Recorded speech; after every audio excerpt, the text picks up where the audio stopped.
नमस्कार दोस्तों। जब हम जेन जी का नाम सुनते हैं तो दिमाग में कई तरह की बातें आती हैं, है ना? लेकिन ये जो फोन एडिक्ट और आलसी होने का ठप्पा है ना, असलियत इससे बिल्कुल अलग है। ये पीढ़ी क्रिएटिव है, सोशली अवेयर है और बदलाव के लिए लड़ने को भी तैयार है। और ये सिर्फ बातें नहीं है, बल्कि ये लोग तो दुनिया भर में बड़े बड़े पॉलिटिकल प्रोटेस्ट कर रहे हैं। असल में 2025 में इतने प्रोटेस्ट हुए कि इसे the year of the protests तक कहा जाने लगा। एशिया और अफ्रीका के कई देशों में जेन जी ने मौजूदा सरकारों को हिलाकर रख दिया है। चलिए देखते हैं कैसे इन्होंने बड़े बड़े प्रेसिडेंट और प्राइम मिनिस्टर्स की कुर्सी गिरा दी।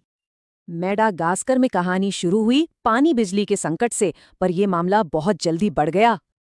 सिर्फ 5 दिनों के अंदर जेनजीज मेडागास्कर नाम के फेसबुक ग्रुप से 1 लाख लोग जुड़ गए और सड़कों पर एक ही नारा गूंज रहा था, हम जीना चाहते हैं, सिर्फ जिंदा नहीं रहना।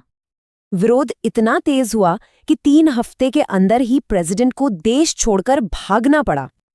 और मजे की बात यह है कि ये प्रोटेस्ट नेपाल में हुए एक ऐसे ही मूवमेंट से इंस्पायर्ड था। नेपाल में करप्शन के खिलाफ गुस्सा ऐसा भड़का कि 5 दिन में पीएम को इस्तीफा देना पड़ गया। वैसे ही बांग्लादेश में जॉब कोटा सिस्टम के खिलाफ स्टूडेंट्स ने पीएम को इस्तीफा देने पर मजबूर कर दिया। तो फिर जेनजी का ये प्रोटेस्ट फॉर्मूला आखिर है क्या? देखिए, एक पैटर्न साफ दिखता है। मुद्दा है करप्शन और गैर बराबरी, और नतीजा सरकार गिर जाती है।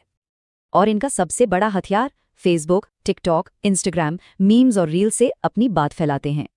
यहां तक कि एक कॉमन सिंबल भी बन गया है, वन पीस का झंडा, जो करप्ट सरकारों के खिलाफ लड़ाई का निशान है। अब इन सब के बाद एक बड़ा सवाल उठता है, क्या अगला नंबर भारत का है? वजहें तो यहां भी हैं, बेरोजगारी, करप्शन, एग्जाम में धांधली और बढ़ती महंगाई।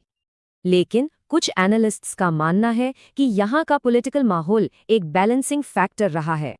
पर एक्सपर्ट्स ये भी चेताते हैं कि युवाओं का गुस्सा किसी एक जगह का नहीं, बल्कि पूरे देश का है। तो क्या भारत का युवा भी इसी तरह जागेगा? ये एक बड़ा सवाल है।